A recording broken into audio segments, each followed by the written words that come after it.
look, we've had many occasions to debate together, and we'll have more. I presume quite a few more before this is finished. But I'm not going to narrow this down to a two-person race. While there's still a number of other candidates that are viable, important candidates in the race, I want to show respect to them. I was with him yesterday, and he essentially suggested that you are afraid to meet him one-on-one. I mean, are you afraid to meet him? I look forward to that opportunity, and if he and I both remain as the leading contenders, which may well be the case or may not, why that will probably occur at some point down the road.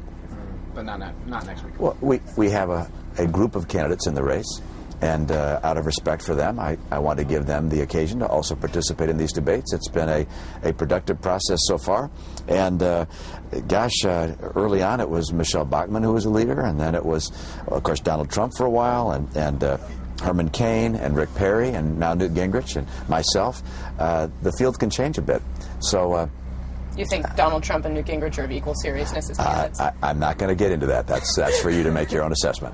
I would like to see the payroll tax holiday extended, and believe that Republicans and Democrats ought to be able to work that out, and that if the president would take a personal role in leading that process, I think we'd have more prospects of it being successful.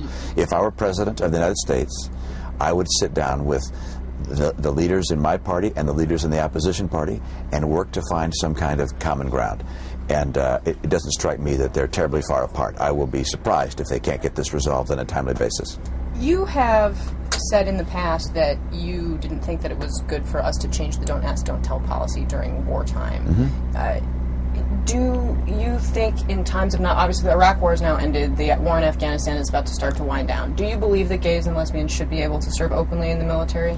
Now that wartime is winding down, and the policy has been changed, I don't imagine it would make sense to reverse that policy right now. I'd, of course, want to speak with commanders. If they felt it was essential to change back the policy, I would hear what they had to say. But my expectation is they'll say we've gone through the transition period, we've now implemented the new policy, and I would keep the policy as it is.